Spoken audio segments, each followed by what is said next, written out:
Yo! Alright YouTube, what's going on? Today we're going to be talking to you about Montgomery GI Bill, Post 9/11 GI Bill, certifications, all educational benefits of the United States Air Force or military in general. The certifications, I'm not sure if the other branches are the same as the Air Force, but what I can tell you is the same as the Montgomery GI Bill and the Post 9/11 GI Bill. So what are GI Bills? Your Post 9/11 GI Bill is basically your college. Whenever you get out of the military, you're going to be covered with college. They're going to pay for your tuition. They're going to give you a monthly housing stipend. I don't know exactly what the rates are off the top of my head because I just joined the Air Force a little less than a year ago, but I'll have it popped up right here on the screen. Also, your Montgomery GI Bill, this is going to be what you have to opt in for. So at basic training, they're going to ask you, do you want the Montgomery GI Bill? And pretty much everybody in the room should say yes, unless they've already went to college.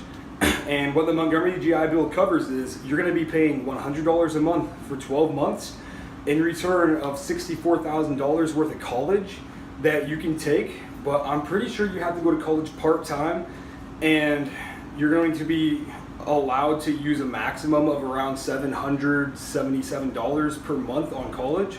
So it's not going to cover full-time. You're going to have to get a part-time job if you want to do that. And I also know there's a top-up program where you can combine the Post 9/11 and Montgomery GI Bill. I'll leave the answer to that in the description or right here on the screen if I can. And also another catch about the Post 9/11 GI Bill, you have to have so many years in service to activate all of it and use 100% of it. So considering that the shortest contract you can sign is the 4-year contract, by the end of your 4-year contract, you should be good to use all of your Post 9/11 GI Bill. And like I said, that's going to pay for your monthly housing stipend. That's going to pay for all your tuition. That's going to pay for everything that you basically need. And you'd probably want another source of income with that as well, because it's not going to pay for everything. So, and while you're in the Air Force, active duty, you're going to get tuition assistance, which basically covers all your schooling while you're active duty in the Air Force. So that's not mentioning your Post 9/11 GI Bill. That's not mentioning any GI Bills or any other sources of college.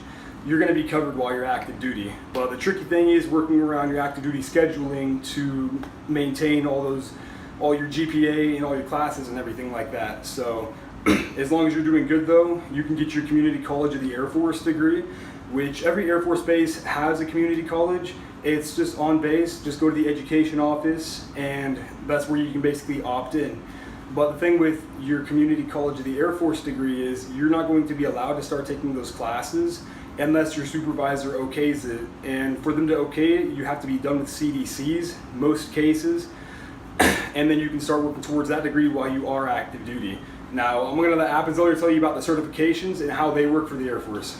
So basically for certifications, it's almost exactly like how it is for college. You're going to get a specific set amount of money to do with what you want. The only thing is this certification has to be in line with your job or something along the lines of something that would help benefit your job. So I work in IT. I can take anything from CC Plus to ethical hacker if I wanted. But the thing is with this certification, you get this $4,500 cap. You only get one certification out of it, so use it wisely.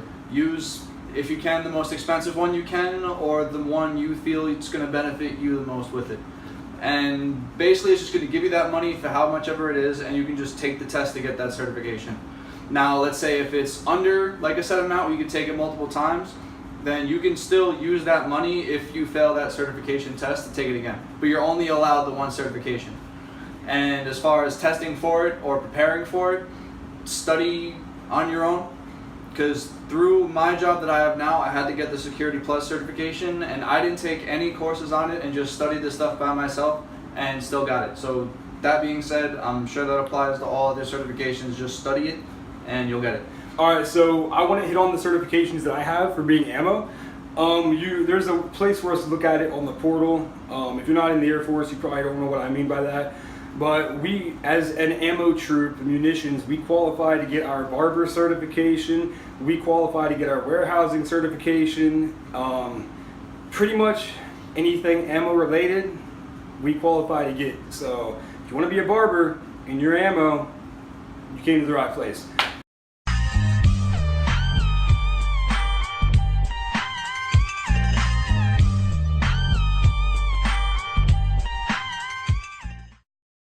Anyways, that's how that works.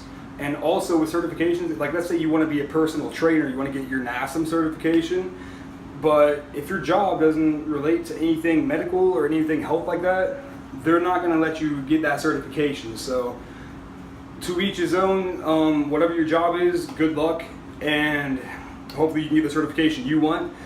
But that's pretty much how it all works, all educational benefits. You can also take these things that are known as CLEPs, and that is just the option to let you test out of a college class. So if you already know the information, or if you want to study the information and then try to test out of the class, the Air Force will allow you to do that for free. Any class for free, but only that one shot. You can do it one time for free. After that, you have to pay.